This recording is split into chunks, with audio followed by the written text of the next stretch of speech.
Bentrovati col nostro canale MRTV sul nostro consueto palinsesto Medium dedicato alle interviste e alla conoscenza di nuovi ospiti e di nuove realtà, come sarà appunto nel caso di oggi. Oggi appunto ha accettato il nostro invito un nuovo e gradito ospite che non avevamo mai incontrato. Si tratta di Luciano Tovaglieri, che è Buongiorno a nella tutti. direzione nazionale e nello specifico coordinatore Lombardia per Ancora Italia. Buongiorno Luciano. Buongiorno. Allora Luciano, appunto la realtà di cui parliamo quindi è Ancora Italia. Ti chiederei magari innanzitutto di farci conoscere o spiegarci che cos'è Ancora Italia, come nasce, cosa si propone di essere, di diventare e così via. Allora, Ancora Italia nasce come progetto già da qualche anno, prima diciamo, ci chiamavamo Vox Italia, era un partito che era nato inizialmente diciamo, da alcune persone, fra cui Sottile, Diego Fusaro e Marco Pipino, che avevano formato questo partito in cui si era aggiunto Francesco Toscano e poi a un certo punto diciamo, della nostra storia ci siamo accorti che alcune persone che erano del nostro partito, nella fattispecie Sottile e Pipino, avevano diciamo, intenzione di fare un'alleanza stabile o comunque, o ancora meglio, confluire nel partito di Paragone che si stava formando in quel periodo lì. Allora, una volta che abbiamo capito che c'era questo progetto dietro, abbiamo deciso sostanzialmente di dividerci perché a quel punto lì diciamo che le nostre idee non potevano più continuare ad andare avanti insieme, in quanto il partito di Paragone è un partito che è atlantista e che tutto sommato noi pensiamo che alla fine finirà a confluire nei partiti, diciamo, non antisistema quali siamo noi.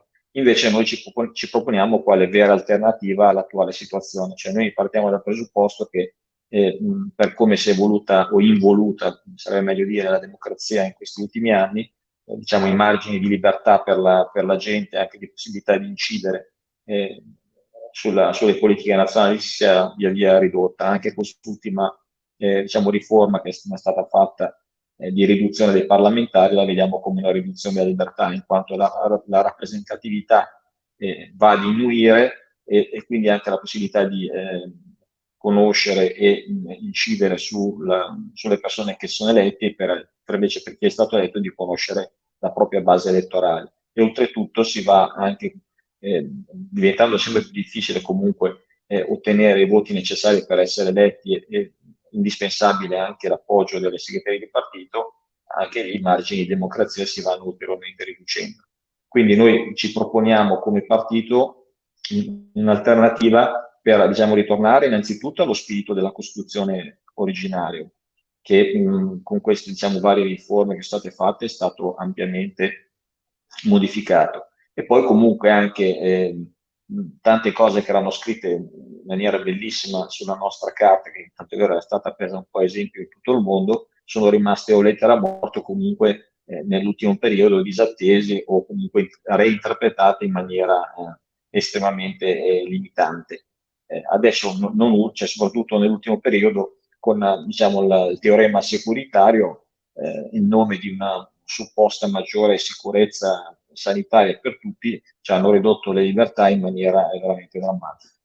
Poi comunque non è che il nostro programma politico chiaramente è ridotto al discorso adesso di quest'ultimo nel periodo di dittatura sanitaria. Noi dal punto di vista economico siamo per un ritorno a una politica keynesiana, quindi un intervento dello Stato per cercare di favorire al massimo l'occupazione e anche una giusta competizione, una normale competizione che ci dovrebbe essere. Invece noi vediamo che dal punto di vista economico il mondo tende verso una continua concentrazione verso poli sempre più grandi, sempre più potenti, dove anche diciamo, il piccolo e medio imprenditore, che sono sempre stati la spina dorsale d'Italia, tende a perdere diciamo, capacità di operare sul mercato e comunque viene schiacciato da dei colossi che chiaramente poi diventano anche un problema per gli stati, perché quando un colosso economico, una multinazionale ha eh, diciamo, ottiene dei profitti che sono superiori a quelli di molti stati minori, e si capisce benissimo che la capacità di influenza che questi colossi possono esercitare sulle politiche degli stessi stati. Ecco, quindi noi vediamo una grande minaccia in questa trasformazione dell'economia in senso mondialista, globalista, e nella concentrazione sempre maggiore di tutte le maggiori, diciamo, società bancarie, assicurative e diciamo, settore anche chimico, petrolchimico, militare. Quindi chiaramente si creano dei colossi che sono in mano di privati, ma che non sono spesso neanche imprenditori, perché diciamo, l'azionariato viene posseduto da delle grosse gruppi finanziari tipo BlackRock e così, che possono esercitare un'influenza fortissima non solo sui singoli politici, ma su interi stati. Quindi noi ci proponiamo di tornare, diciamo, a un maggiore equilibrio all'interno di uno Stato dove tutti i soggetti, anche quelli piccoli e medi, sia garantito uno spazio di libertà, uno spazio di operatività economica. Dal punto di vista politico, come abbiamo detto, noi ci proponiamo di tornare allo spirito della Costituzione, a una maggiore rappresentatività con chiaramente dal punto di vista elettorale al proporzionale, come era originariamente, perché anche questo sistema maggioritario, dove tra l'altro non ci sono più neanche le preferenze, non c'è possibile assolutamente nemmeno esprimere le preferenze su chi vogliamo che sia eletto. Noi diciamo che come partito stiamo crescendo molto bene, abbiamo fatto la scelta in queste elezioni amministrative di non candidarci a Milano, perché sostanzialmente anche a causa delle restrizioni del coronavirus non era stato possibile organizzare una campagna elettorale degna di questo nome, e tra l'altro neanche di raccogliere le firme in tempo, perché noi siamo nati solo a marzo, diciamo, come partito, ancora Italia. Quindi noi ci proponiamo invece di scendere in campo sicuramente alle prossime elezioni, che al più tardi si svolgeranno fra 2 anni, le politiche e le regionali, la regione Lombardia. Chiaro, chiaro. Ma quindi da questo punto di vista, vabbè, io intanto ho visto due belle affinità, diciamo, anche con quelle che è con quella che è la nostra realtà. Appunto il nome di per sé del movimento Roosevelt si ispira in primis a Roosevelt moglie, che fu appunto colei che mise giù la Carta Universale dei diritti dell'uomo, dal quale poi, diciamo, sono strettamente imparentate le due carte. La nostra Costituzione e quella non a caso sono molto simili. E dall'altra, appunto, anche per quanto riguarda il marito, invece, proprio per la parte di un'economia keynesiana, quindi ispirata a quello che all'epoca fu il famoso New Deal, e che poi portò alla fine tanto benessere e così via. Da questo punto di vista mi aveva colpito l'aspetto su Paragone. Io non conosco molto bene, devo dire la verità, la realtà di Paragone e quant'altro, quando citava l'aspetto di un partito atlantista. In questo senso riferito a che cosa? Cioè, nel senso, più su una visione americana, più su una visione occidentale, quindi voi dove vi collocate in questo senso? Dunque, noi pensiamo, nutriamo simpatie per tutti i popoli della Terra, quindi chiaramente cerchiamo di intrattenere buone relazioni con tutti, però pensiamo anche che un paese che ha oltre 100 basi straniere militari sul proprio territorio non può definirsi né libero né democratico. Noi capiamo benissimo che c'erano delle ragioni, diciamo, finché c'era la guerra fredda, perché sostanzialmente c'era il confronto tra i due blocchi dell'URSS e degli Stati Uniti. Una volta venuta diciamo, a cadere l'URSS, e quindi venuto a mancare questo nemico ad Oriente, diciamo che non si capisce il permanere di tutte queste basi sul territorio nazionale. Quindi, innanzitutto, noi in prospettiva siamo per diciamo una cessazione di questa, chiamiamo un'occupazione militare, perché sostanzialmente dalla fine della seconda guerra mondiale noi abbiamo sempre avuto, diciamo, truppe americane sul nostro territorio. E poi noi riteniamo anche che dal punto di vista globale sarebbe opportuno tornare a un maggiore equilibrio con diciamo, una pluralità di potenze medie e grandi piuttosto che avere sostanzialmente un unico grande blocco come si è creato adesso, perché nel convenire diciamo, cessare del patto di Varsavia, la Russia è rimasta sicuramente una grandissima potenza, però non sul livello degli Stati Uniti e dei suoi alleati, e poi dopo c'è la Cina, l'Iran che chiaramente è molto molto indietro, e poi altre diciamo, stati che comunque militarmente non sono minimamente comparabili. Quindi noi saremo per un ritorno a un mondo multipolare dove c'è un maggiore equilibrio e dove la collaborazione di tutti contribuisca alla pace nel mondo. Invece un mondo dove c'è un'unica superpotenza che si stacca pian pianino sempre più dagli altri, diventa sempre più forte, rischia di diciamo, portare da tentazioni egemoniche a tentazioni assolute. Ecco.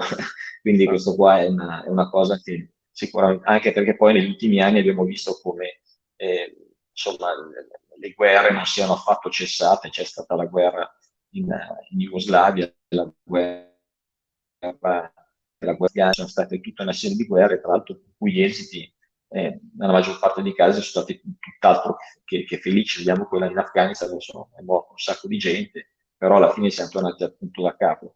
La Libia, anche lì, era un paese dove l'Italia aveva interessi grandissimi, avevamo appena fatto diciamo, un patto di amicizia con la Libia, che aveva portato anche dei grandissimi introiti, diciamo, alle casse dello Stato, perché c'erano degli accordi reciproci dove loro ci avrebbero venduto gas e petrolio in cambio di infrastrutture e di impianti industriali. Tutto questo è andato in fumo solamente per, diciamo, le mire espansionistiche della Francia, che voleva portarci via una fetta di questo business economico, e degli Stati Uniti e dell'Inghilterra, che hanno appoggiato questa azione.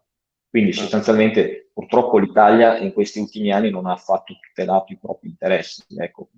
Quindi tornando alla tua domanda, ripeto, noi non abbiamo nessuna ostilità ovviamente verso gli Stati Uniti, però pensiamo che si debba ristabilire un rapporto più equilibrato e dove gli interessi italiani siano tenuti in maggior conto, perché come ben noto, gli Stati Uniti hanno moltissime basi sul nostro territorio, ma noi non abbiamo ovviamente nessuna base su loro, quindi è chiaro che è un In caso, rapporto completamente sbilanciato.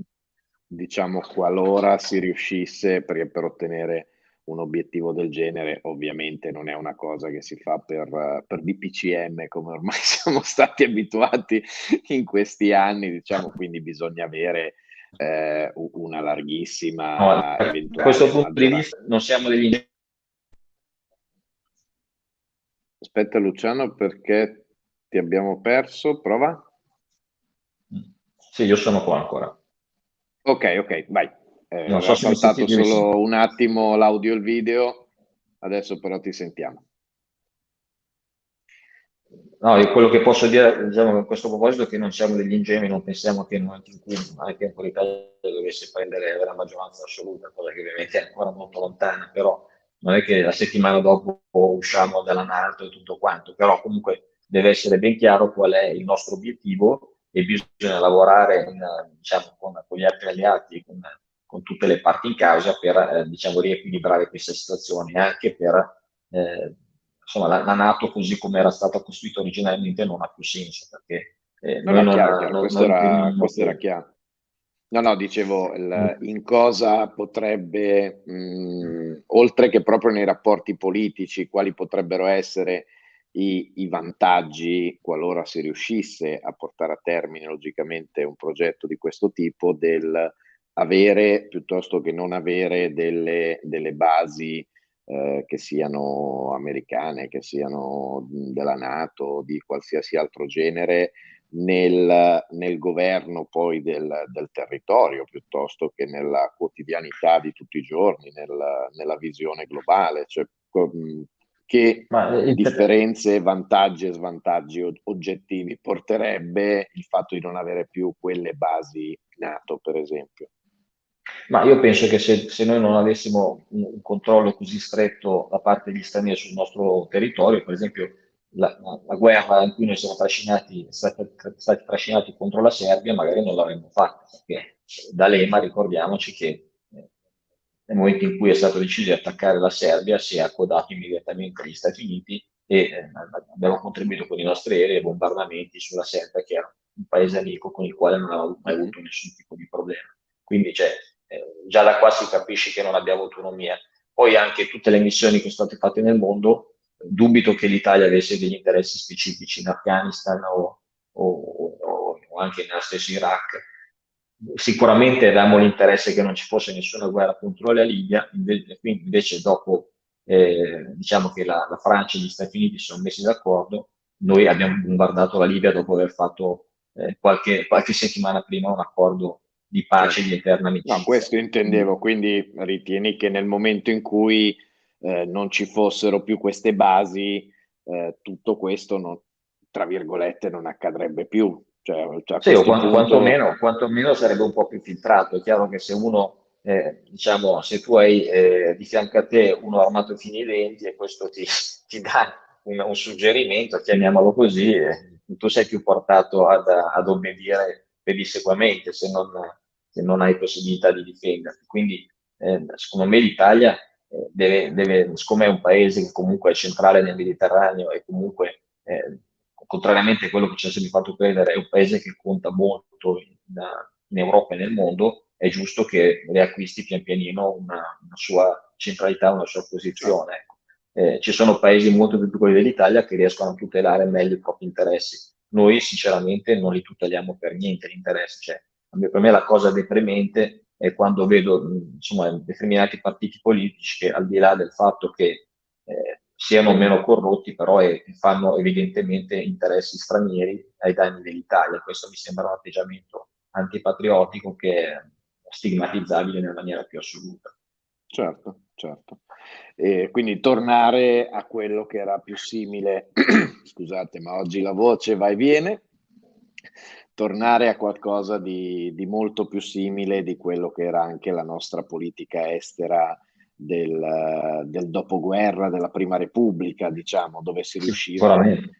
a dialogare, scusate, dove si riusciva a dialogare con, per esempio, pensiamo al caso di Israele e Palestina, piuttosto che appunto l'Unione Sovietica e gli Stati Uniti, quindi avevamo un po' quella che veniva definita la politica dei due forni, dove bene o male, tramite le Certo. due frange del Parlamento, si riusciva quasi sempre a dare un colpo al cerchio, un colpo alla botte, senza legarsi mani e piedi con nessuno, ma allo stesso tempo senza inimicarsi necessariamente nessuno. Poi purtroppo molti sostengono che, ahimè, proprio questa Sì, sì, lungimiranza sì. sia stato quello che ha dato fastidio, perché alla fine cioè, è stato quello forse per cui è stata fatta pagare molto quella classe politica che non appunto Certo. decideva No, di ma infatti rimanere un po' nel è quello che mezzo. Quindi, secondo me è quello che deve far pensare, perché Mattei, che aveva ottenuto risultati strabilianti dal punto di vista esatto. economico, comunque è stato tolto di mezzo. Craxi, che comunque c'era quella, e poi ci Aspetta, sono ti stati abbiamo tanti perso esempi ancora di un questo po'. tipo. Poi, Luciano, ho sentito solo, sentito Sigonella, quindi immagino il sì. riferimento, ma è saltato il pezzo, Sapevo quindi che dopo è Mattei per stato Craxi. nel caso di Mattei, che aveva portato a risultati stabili, poi era stato chiarato poi c'era stato, mi senti? Sì, sì, adesso sì. No, dicevo, poi c'era stato il caso anche appunto di Sigonella dove Craxi aveva puntato i piedi contro gli americani e dopo sappiamo quello che è successo a Craxi, ecco, no? Senza voler essere complottisti come veniamo definiti ultimamente, però ci sono una serie di coincidenze che lasciano pensare che mettersi contro il padrone non, certo. non porti molto bene, ecco. Noi pensiamo che se esiste un rapporto di amicizia, deve essere amicizia vera e non invece imposizione in Certo. maniera comunque o subdola o violenta che sia. Ecco. Quindi queste E cose vanno dette e vanno fatte. da questo punto di vista, proprio a livello politico, cioè quindi per cercare di ricostruire un contesto molto più simile a quello che ci ha fatto stare molto bene e molto meno simile a quello attuale che, diciamo, per usare un eufemismo, non ci fa stare alla grandissima, mettiamola così.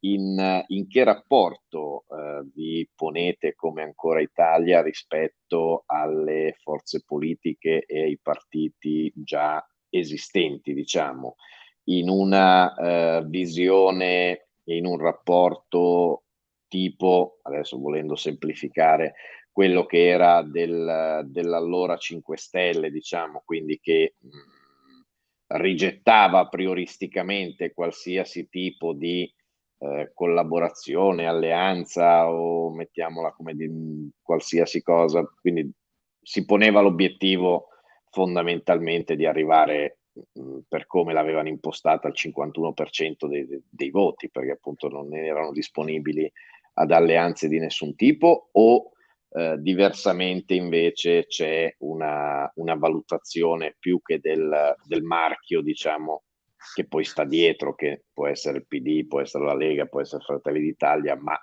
che alle sue spalle poi ha sempre comunque una pluralità di persone, o appunto in una ricerca di sponde, collaborazioni con persone che poi invece possano effettivamente creare questa o ricreare questa realtà ormai ampiamente perduta. Ma a parte che vabbè, diciamo che questi discorsi di politica nazionale spettano ovviamente al nostro presidente, al nostro segretario, posso dire qual è il mio punto di vista.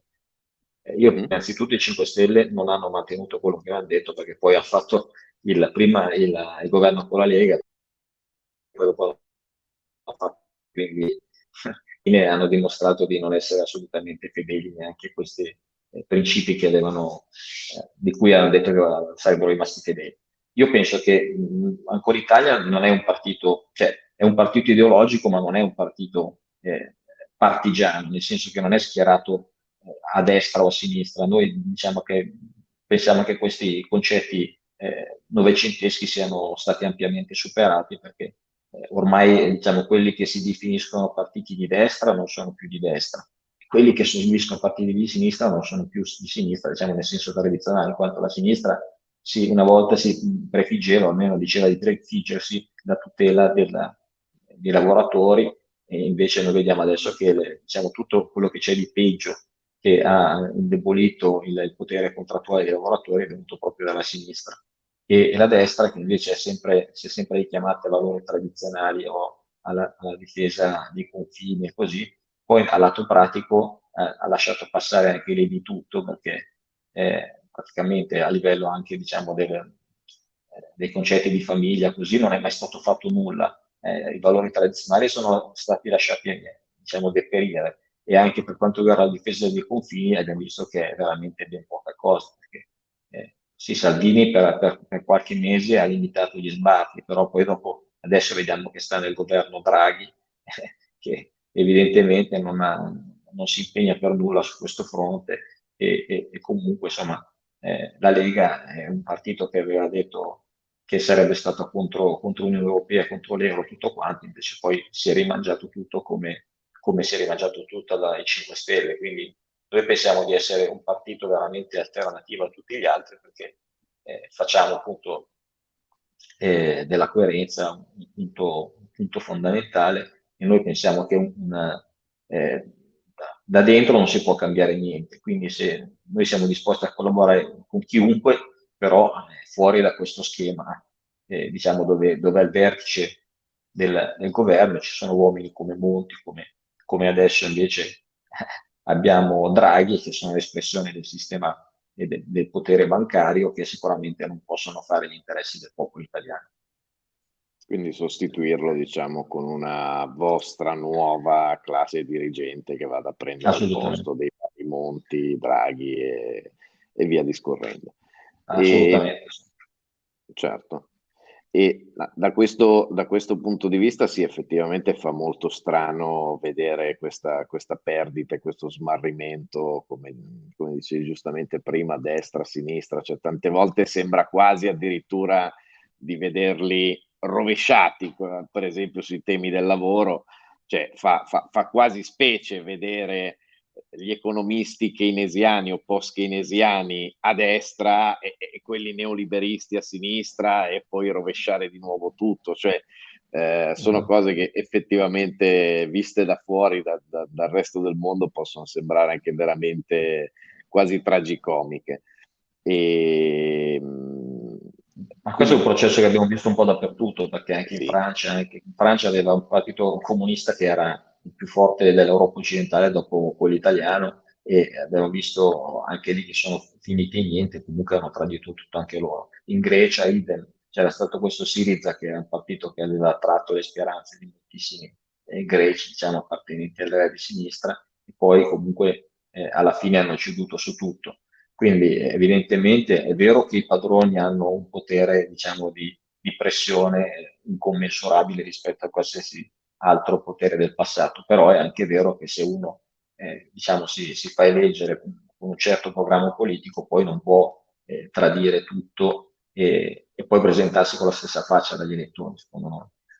e forse l'errore non è stato molto nel passato quello di presentare dei programmi politici che fossero molto ideali, molto idealizzati, ma appunto poi poco declinabili nella pratica, come penso per esempio all'esempio che abbiamo fatto prima dei 5 Stelle, dove sicuramente tantissimi in buona fede hanno aderito, hanno partecipato, hanno votato, sottovalutando quell'aspetto di partenza, cioè banalmente per quanti e quali fossero i bei principi e le belle motivazioni che potevano spingere alla partecipazione, alla candidatura e tutto il resto, il solo fatto di porsi quel famoso obiettivo, devono andare a casa tutti perché arriviamo noi e facciamo qualcosa di nuovo, banalmente era proprio la premessa fallace che poi ha portato, qualora anche ce ne fosse stata la buona fede,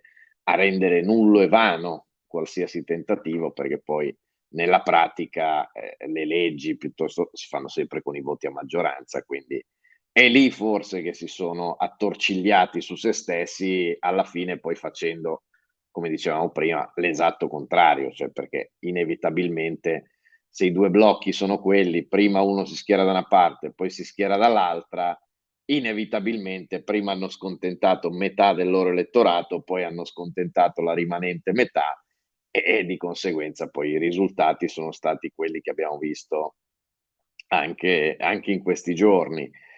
Non so quindi se da questo punto di vista voi abbiate già valutato quelle che possono essere tutte le varie declinazioni eventuali di portare avanti dei programmi di questo tipo e che implicazioni appunto possono avere decisioni come quelle di cui avevamo parlato prima, quindi in ambito politico, geopolitico e via discorrendo. Non pensi che forse il grande successo di quelli che attualmente purtroppo sono i vincitori sia stato molto quello di riuscire alla fine a mettere dei semi un po' ovunque, perché alla fine la cosa sconvolgente col quale ci troviamo a fare i conti quasi sempre, è che poi alla fine qualsiasi cosa succede, comunque siano le elezioni, comunque chiunque venga eletto, alla fine sulle cose che poi contano si va a cadere sempre negli stessi problemi e negli stessi errori. Quindi forse Sì, non sì, è ma stato. Dimmi, io Luciano. sono assolutamente convinto che ormai la politica italiana sia predeterminata all'estero. sostanzialmente l'unica differenziazione che viene lasciata agli italiani, che è praticamente del fumo negli occhi, è che la sinistra, non potendo fare nulla sotto profilo economico, vende delle finte libertà come quelle di genere, queste cose nuove che si stanno inventando adesso, un po' di droga libera, così la gente sta buona e non rompe le scatole, così. Quanto invece a destra magari si mette più l'accento, come faceva Salvini, così, sul discorso dell'immigrazione, sul discorso del pericolo islamico, però sostanzialmente poi a livello economico fanno tutti la stessa identica politica, quindi dall'estrema destra all'estrema sinistra alla fine non cambia assolutamente nulla. Quindi in realtà l'economia purtroppo è quella che incide maggiormente diciamo, sulla qualità di vita delle persone. Se l'economia viene totalmente gestita dall'estero, allora è inutile diciamo, che fanno diciamo, questa città a livello europeo, almeno sappiamo che siamo in dittatura e obbediamo e basta, però secondo me invece la politica deve essere gestita dal Parlamento e il popolo deve avere la possibilità di eleggere i propri rappresentanti per determinare la politica economica che vuole sul proprio territorio. Secondo me la costruzione europea è fallace proprio per questo motivo qua. È un'Europa che è nata, diciamo, su presupposti diciamo, di interessi delle banche e non ha mai fatto gli interessi dei cittadini. Dal punto di vista storico, la mia analisi è che fin quando c'è stata la contrapposizione fra i due blocchi, quindi tra il blocco della NATO e quello del Patto di Varsavia, i nostri diciamo, alleati ci hanno consentito un margine di manovra maggiore e un benessere maggiore in quanto volevano dimostrare a noi e a loro che diciamo, sotto l'ombrello occidentale si vive meglio e in effetti abbiamo goduto di un maggiore benessere. Venuto a mancare questo controaltare, diciamo, questa lotta titanica ideologica che c'è stata tra i due blocchi, loro non hanno più avuto questa remora e hanno potuto, diciamo, scatenare la loro ingordigia su di noi, come stiamo vedendo in questi ultimi anni. Ecco, secondo me purtroppo il peggio deve ancora venire. Ok, e quindi diciamo per concludere da questo punto di vista, ritieni che diciamo anche la perdita che abbiamo avuto molto forte di una classe dirigente e politica, quella della Prima Repubblica per esempio, che per carità poi anche lì bisognerebbe aprire un capitolo a parte, ma caduta sicuramente non su questioni pratiche o di efficienza di governo, perché alla fine più o meno siamo arrivati tutti a concludere che si stava abbastanza bene, ma è caduta su questioni più che altro, tra virgolette, morali, di corruzione, quindi si doveva sconfiggere questo cancro della corruzione, quindi si è fatto tabula rasa in maniera molto selettiva, poi la corruzione ce la siamo tenuti, ma siamo rimasti sostanzialmente senza più nessuno che potesse fare quei famosi gesti anche solo di Sigonella che abbiamo citato.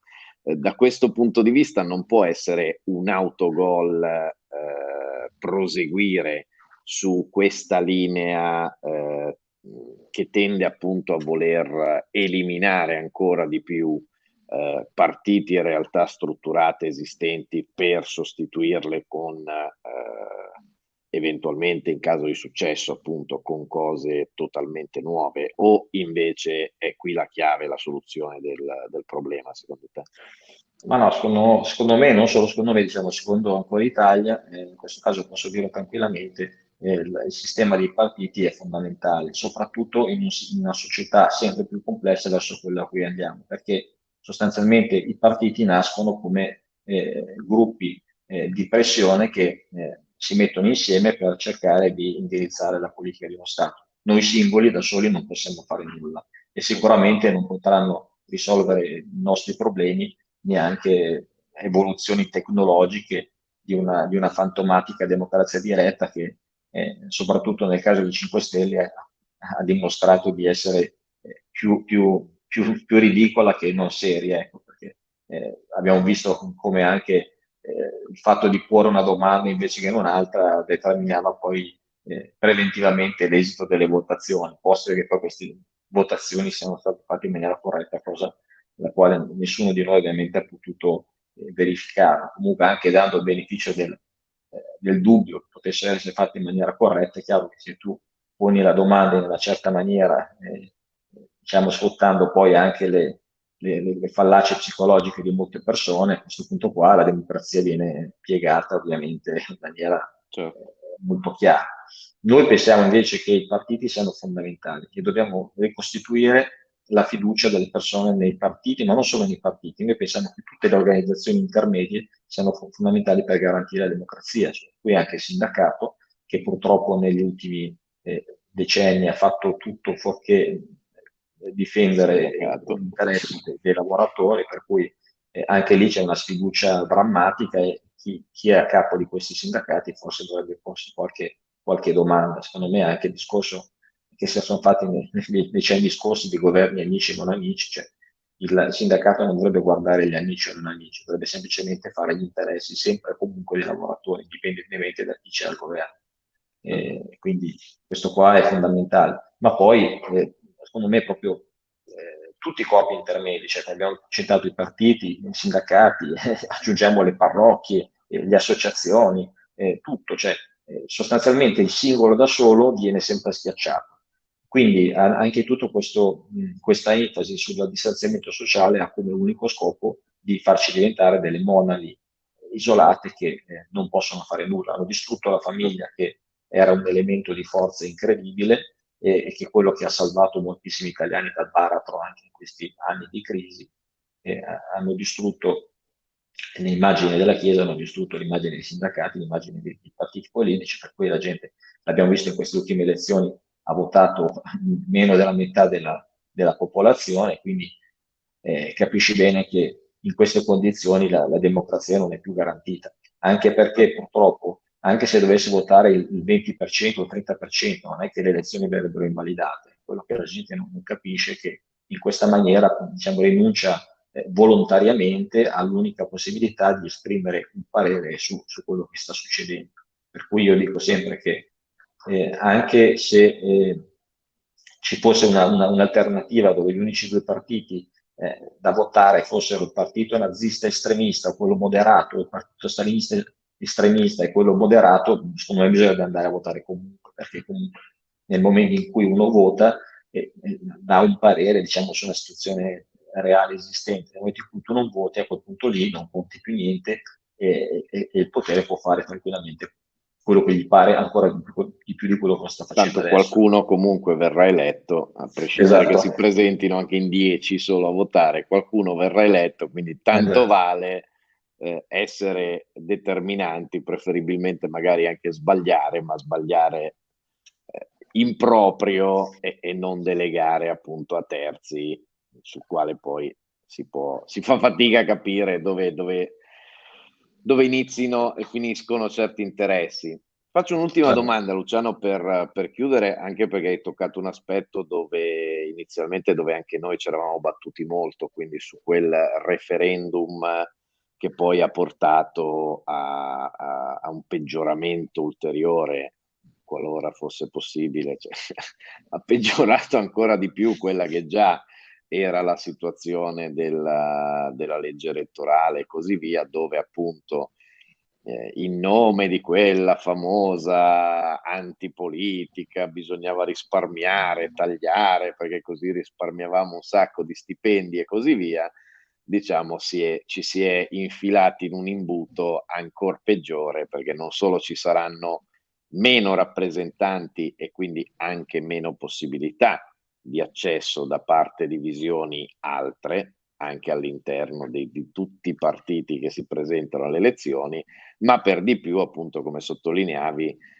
questo verrà automaticamente stabilito, il listone, come si suol dire, verrà automaticamente prodotto dalla segreteria di partito, che quindi si guarderà bene verosimilmente dal candidare n versioni del mondo e visioni del mondo diverse, ma tenterà di candidare una sorta di Moloch che sia ovviamente in linea con quello che pensa il segretario del momento.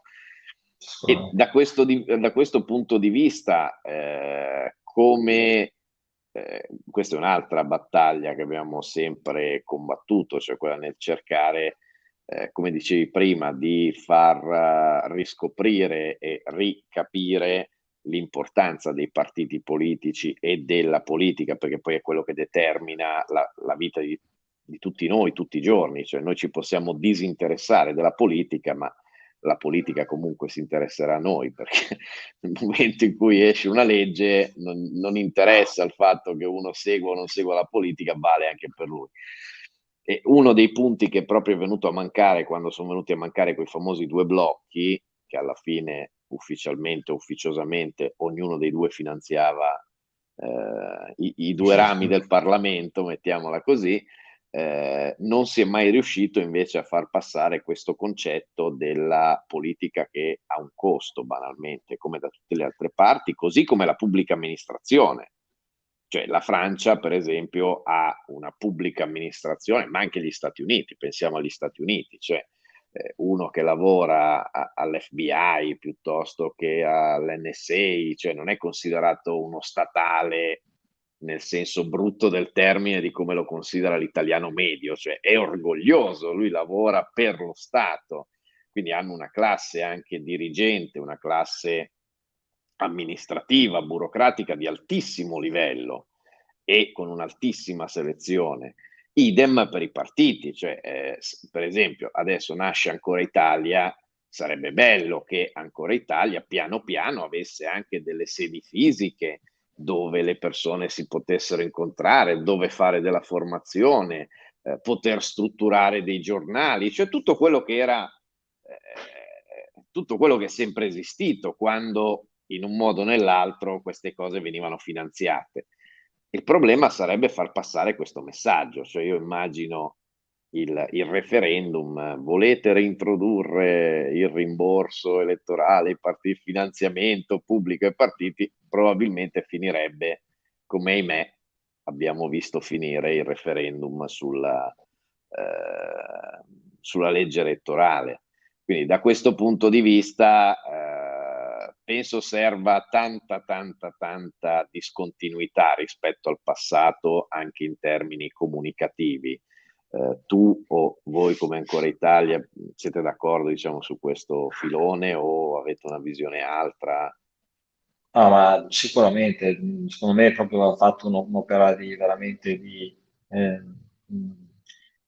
di trasmissione di determinati valori, di determinate idee, di determinati principi che sono stati completamente dimenticati dalla gente, perché c'è stata un'opera di indottrinamento sistematico negli ultimi anni che era proprio finalizzato ad arrivare a questo, arrivare ad avere dei politici di qualità sempre inferiore, sempre più ricattabili. Vediamo adesso che anche per fare il sindaco sembra quasi che sta giocando a quel gioco che tutti devono cercare di sedersi prima di rimanere in piedi, perché sostanzialmente si guadagna poco e si rischia tantissimo.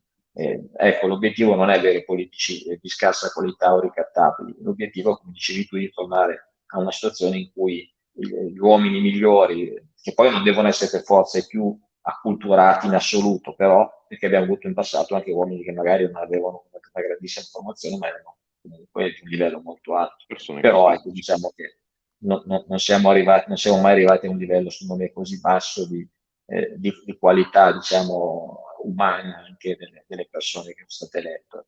E lo abbiamo visto proprio anche nel comportamento dei singoli, insomma, questo tradimento sistematico di tutto, questo fatto anche di parlare in una maniera assolutamente mai diciamo, per alti ideali, alti sogni, ma comunque sempre parlando del nulla e cercando di confondere la gente, sviando sempre l'attenzione su cose assolutamente marginali rispetto ai problemi reali del popolo italiano.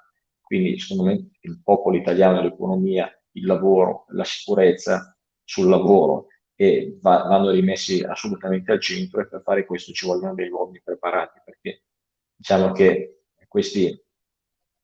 il deep state ha dei think tank, dei pensatori, degli uomini che studiano solamente come influenzare, come raggirare gli uomini che sono al governo. Se tu metti delle mezze calzette, è ovvio che gli fai fare quello che vuoi, ecco. Quindi secondo me assolutamente bisogna tornare a una situazione in cui la politica sia una cosa alta, sia anche retribuita il giusto e comunque si dia una garanzia a chi la fa di essere lasciato lavorare tranquillo, in maniera tranquilla e seria. Invece la ricattibilità da parte dei partiti, da parte del sistema, noi vediamo adesso anche che nessuno vuole andare alle elezioni perché tutti sanno che con il prossimo Parlamento molti posti saranno tagliati e quindi insomma anche questo limita fortemente la democrazia, perché se magari non ci fosse stato questo limite noi saremmo già andati a votare, quindi insomma sono tutte cose che devono far pensare.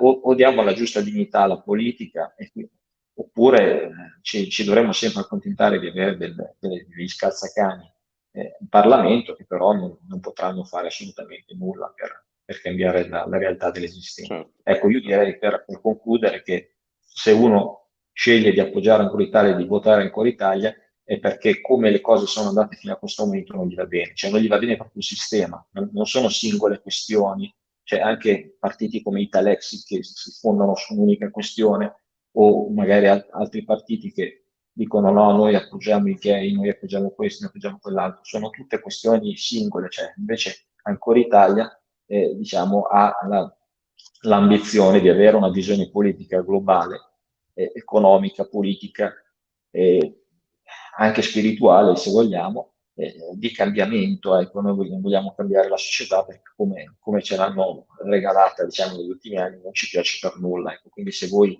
avete qualcosa da dire, se non vi va bene come stanno andando le cose, venite con noi. Certo. Io faccio spesso, chiudo con questa citazione, cioè proprio in merito a quello che dicevi tu adesso, faccio spesso questo esempio di quella che è stata la propaganda di tanti anni del politico a 1.000 euro al mese. Ho detto, bah, evidentemente i grossi gruppi finanziari, le multinazionali e così via, sono diventate loro delle associazioni di beneficenza e lo Stato è diventata un'azienda efficientissima perché loro, i dirigenti, li pagano 3, 400, 500, 1 milione di euro l'anno e noi invece ci poniamo l'obiettivo di avere i massimi vertici dirigenti a 1.000 euro al mese.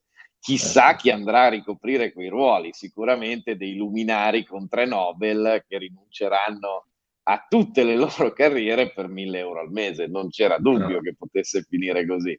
Diciamo che Evidente. è proprio quello il problema, forse di porre, ovviamente non si potrà mai avere la certezza né prima né dopo né durante, ma la Certo. cosa importante sarebbe porre le condizioni per far sì che tutto possa andare nel migliore dei modi e poi starà ovviamente a chi ricoprirà quei ruoli usare quel potere, quel ruolo nella maniera corretta oppure no. Ma diciamo che tagliargli le gambe in partenza non è il miglior modo per assicurarsi che poi le cose vadano bene. Anzi, Ma guarda, visto... io ti dico, partiamo dal dato reale, sempre che è quello che piace a me. Se noi guardiamo che negli ultimi anni hanno continuato a ricorrere dei governi sempre più tecnici, vuol dire che le persone che erano in campo non erano assolutamente all'altezza, perché se uno non sa nulla di nulla, è ovvio che poi viene usato il pretesto che servono i tecnici. Se invece uno ha delle persone che comunque, pur non essendo competenti di tutto, come non è assolutamente possibile, però è in grado di prendere delle decisioni Certo. su tutto, allora in quel caso si può fare della politica. Ecco. Se no non facciamo politica, ma semplicemente mettiamoli degli stipendiati anche a basso regime che però non faranno nulla per Non incidere sulla serve a niente, vita del anzi, paese. fa quasi più danni che non Esatto. averne proprio a questo punto. Puntiamo, invece che al contagio zero, puntiamo alla spesa zero. A questo punto, Esatto. persi per persi, invece che 1.000 euro buttati, puntiamo proprio a zero, che così almeno siamo più Risparmiamo tranquilli. completamente. Mettiamo solo Esatto, Draghi che tanto prende gli esatto. ordini direttamente a chi sentiamo. Se proprio dobbiamo risparmiare, a questo punto risparmiamoci anche quegli ultimi. Allora, Luciano, è stato veramente un piacere. Grazie. Abbiamo passato quasi un'oretta, siamo arrivati a 50 minuti, quindi direi che è arrivato il momento di salutarci. Ti lascio, se vuoi, uno spazio in chiusura per se hai qualcosa da aggiungere, se hai qualcosa da sottolineare che ti preme dire o sottolineare, e poi passerei ai ringraziamenti e ai saluti finali.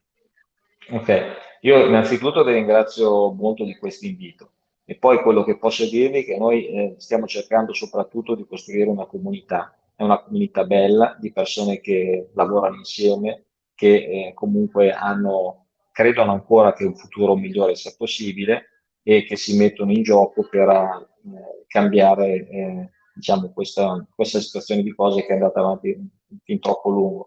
E quindi io direi che se vogliamo continuare ad avere una speranza e non rassegnarci, aspettare semplicemente che ci arrivi il prossimo colpo, ribocchiamoci le maniche e cerchiamo veramente di costruire un mondo migliore che è possibile.